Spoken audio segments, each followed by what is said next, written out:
부산시교육청에 대한 국정감사에서는 폐교와 관련한 현안이 도마에 올랐습니다. 교육을 경제 논리로만 볼 수 없다는 지적이 이어졌는데 교육청은 제대로 된 교육 여건을 만들어주겠다고 밝혔습니다. 동남권 메가시티를 만들어 동남권의 글로벌 경쟁력을 강화하고 선순환 발전을 통한 국가 균형 발전을 위해 부울경이 손을 맞잡았습니다. 지역균형 뉴딜 부울경 포럼의 주요 내용을 정리해봅니다. 한 보이스피싱 조직원 A씨가 피해자에게서 4천만 원을 가로채려다 현장을 덮친 경찰에 체포됐습니다. 경찰은 A씨를 현행범으로 체포하고 돈을 피해자에게 돌려줬습니다. 영도구가 20일 플라스틱 없는 도시를 공식적으로 선언했습니다. 앞으로 2년 안에 지역에서 발생하는 플라스틱을 35%가량 줄이겠다는 목표를 내놨습니다. 시청자 여러분 안녕하십니까? 헬로티비 뉴스 부산입니다. 20일 부산시교육청 국정감사가 진행됐습니다. 이날 국정감사에서는 폐교와 학생들의 안전 문제에 대한 의원들의 지적이 이어졌습니다. 차선영 기자가 보도합니다. 부산교육청에서 열린 부울경 교육청의 국정감사 현장입니다.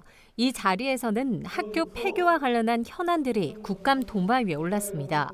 부산교육청에서 폐교를 결정한 학교는 올해에만 6개지만 소규모 학교를 육성하고 특화시키는 작은 학교 활성화 정책은 전무하다는 겁니다. 바로 폐교를 하지 말고 퓨교를 한다든지 지금 우리 교육부에서 미래형 통합학교를 하고 있지 않습니까? 초등학교랑 중학교를 통합을 한다든지 중학교랑 고등학교랑 연계한다든지 초중고등학교를 하나로 한다든지 이거를 교육을 학생 수 등 경제 논리로만 보고 소규모 학교를 통폐합하는 정책에 대한 비판입니다. 이날 국정감사 전 교육청 앞에서 진행된 영도구 주민들의 부산 남구 폐교 반대 집회와 맞물려 의원들은 연이어 관련 질의를 이어갔습니다. 학교가 빠져나간 후 지역 경제 침체 우려에 지역 사회의 반발이 이어지고 있습니다.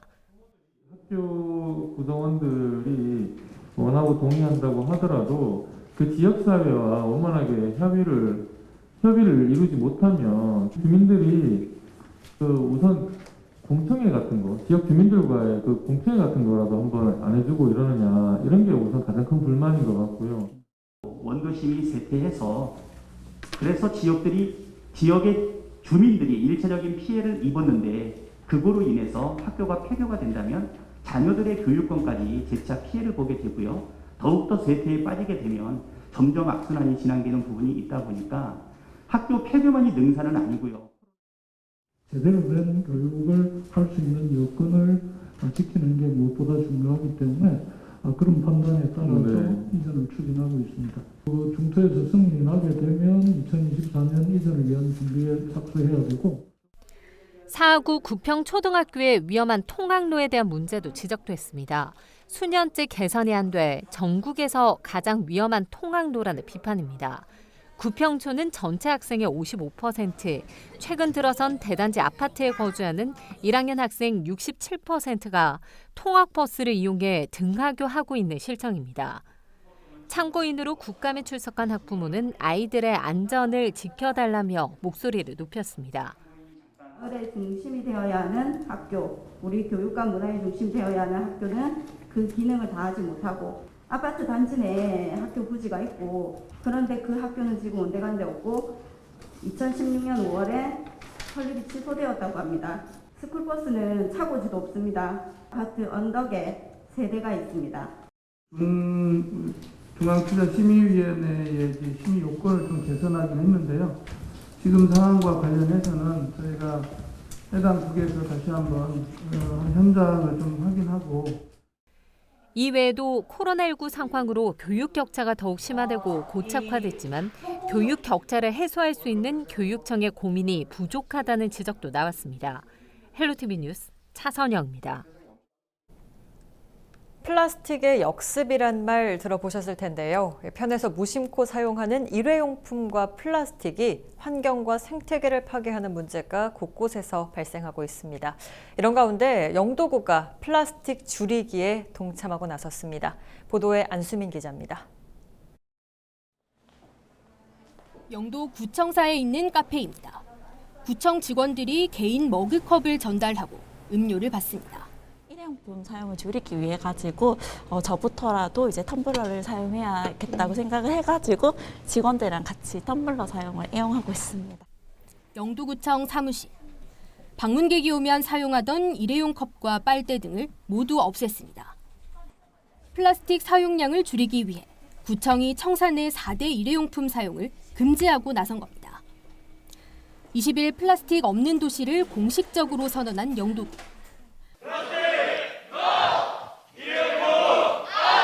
영도구는 2년 내에 지역에서 발생하는 플라스틱 양을 35% 줄이겠다는 과감한 목표를 세웠습니다. 하지만 코로나19 이후 비대면 소비가 늘고 배달 서비스가 활성화되면서 일상생활에서의 일회용품과 플라스틱 사용이 폭발적으로 늘어난 상황. 관건은 주민들의 동참을 이끌어내는 것입니다.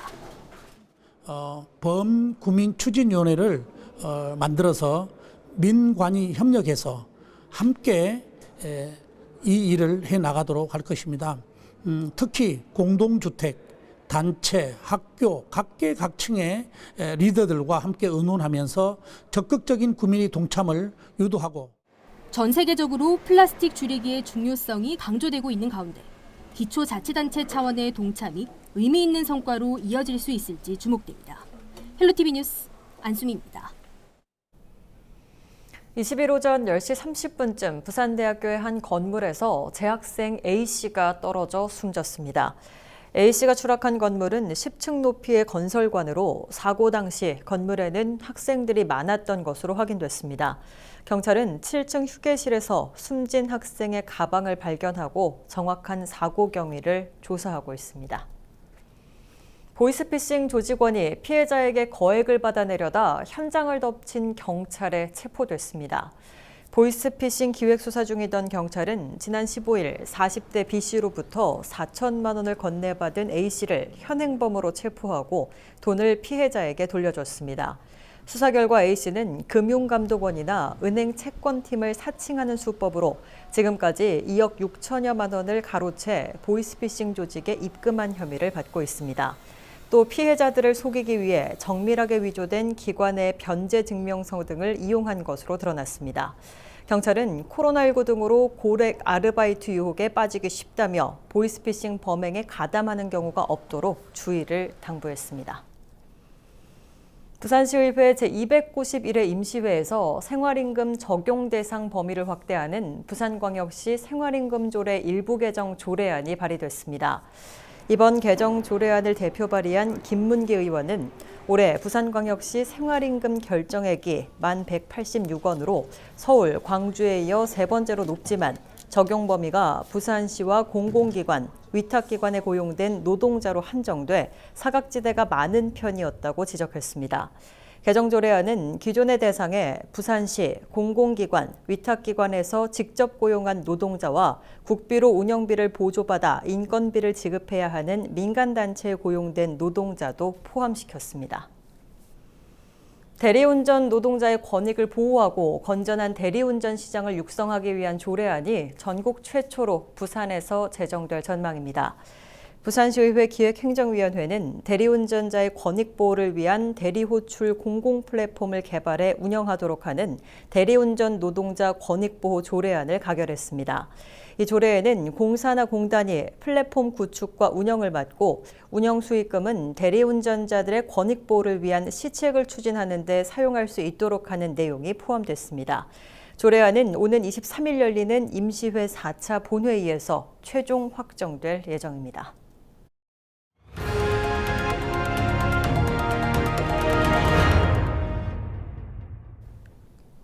지난 13일 문재인 대통령이 한국판 뉴딜 전략회의를 열고 지역 균형 뉴딜을 한국판 뉴딜의 핵심 축으로 강력 추진하겠다고 밝혔는데요. 이를 위해 국가균형 발전이 주체로 7개 권역으로 나눠 지역사회 핵심 과제를 짚어보고 정부에 제안하는 지역균형 뉴딜 부울경 포럼이 개최됐습니다. 김현정 기자가 보도합니다. 초강력 동남권 메가시티 구축을 통해 동남권의 글로벌 경쟁력을 강화하고 선순환 발전을 통한 국가균형 발전을 위해 부울경이 손을 맞잡았습니다. 부산과 울산, 경남은 지난 2018년 동남권 관문공항 건설 등 각종 분야 협력을 결의하며 상생발전 결의문을 채택했습니다. 또한 국가균형발전과 교통, 관광, 경제 등 6건의 공동협력과제 협약을 통한 동남권 상생발전협의회를 개최했습니다. 이 자리에서 부산형 뉴딜 정책으로 스마트와 파워 반도체 등 핵심 키워드를 중심으로 한 사업이 발표됐습니다. 자동차 부품 단지 조성을 위한 상생형 스마트 제조 실전 클러스터 구축이라든지 파워 반도체 클러스터 조성, 그리고 동부가 스마트 물류 체제 구축 등의 굵직굵직한 현안 사업들을 지역 뉴딜 현안으로 추진해 나갈 예정에 있다는 말씀을 드립니다. 그리고 가덕 신공항 건설이라든지 북한 통합 개발, 그리고 2030 월드 엑스포 유치 등 그동안 추진해온 대규모 부산시의 프로젝트들도 탄력을 받을 것입니다. 울산형 뉴딜 사업의 대표 과제로는 일자리 창출과 친환경 전기를 생산하는 해상풍력단지 개발을 내세웠습니다. 특히 우리 울산시는 37조 원을 투입하여 2030년까지 6기가와트 규모의 부유식 해상풍력 발전 단지의 조성을 목표로 하고 있습니다. 이를 통해서 21만 명의 대규모 일자리 창출과 원전 5, 6호기에 맞먹는 친환경 전기 생산을 기대하고 있습니다. 이 사업도 동남권이 강점으로 가지고 있는 기술을 적용할 수도 있습니다. 경남은 기계와 항공, 조선, 산업 등의 디지털화와 탈탄소 정책 등을 밝혔습니다. 기계, 조선, 항공 등 경남의 주력 산업에 스마트 기술을 접목하여 경쟁력을 강화하고 전 산업의 스마트화를 확산해 나가기 위함입니다.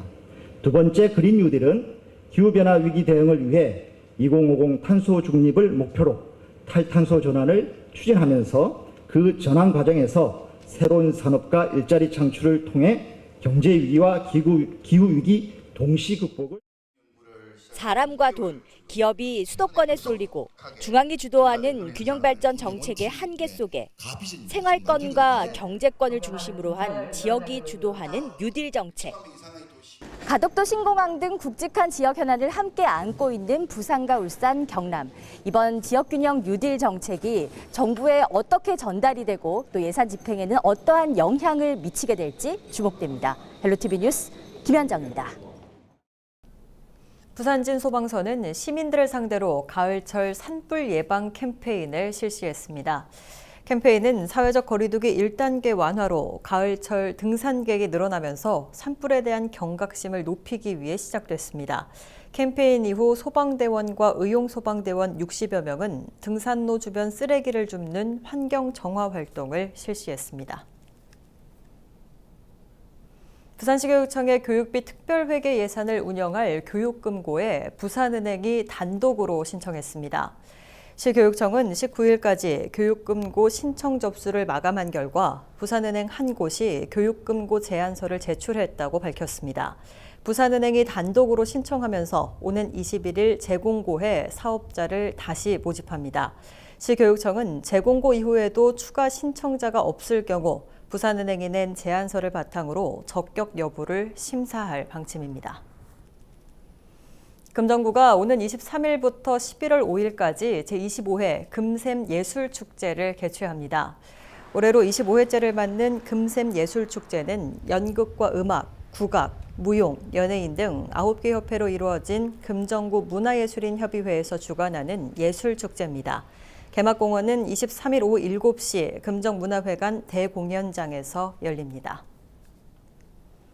20일 오전 9시 반쯤 사상구 학장동의 한 도로에 고등어 상자들이 떨어져 교통 정체가 빚어졌습니다. 신고를 받고 출동한 경찰은 2시간에 걸쳐 도로에 떨어진 상자들을 치웠습니다. 경찰은 사고 차량이 고등어 상자를 제대로 묶지 않은 채 싣고 유턴하다가 사고를 낸 것으로 보고 있습니다. 부산광역시 청원경찰 처우 개선에 관한 조례가 부산시의회 심의를 통과했습니다. 부산시의회 노기섭 의원이 대표 발의한 이번 조례는 청원경찰 처우 개선을 위한 기본계획을 2년마다 수립해 시행하도록 하는 내용이 담겼습니다. 특히 현장 대응과 야간 순찰 근무 때 발생할 수 있는 위험적 요소와 처우에 관한 기본계획 실행을 위한 재원 확보에 관한 사항을 다음 계획을 수립할 때 반영할 수 있도록 했습니다.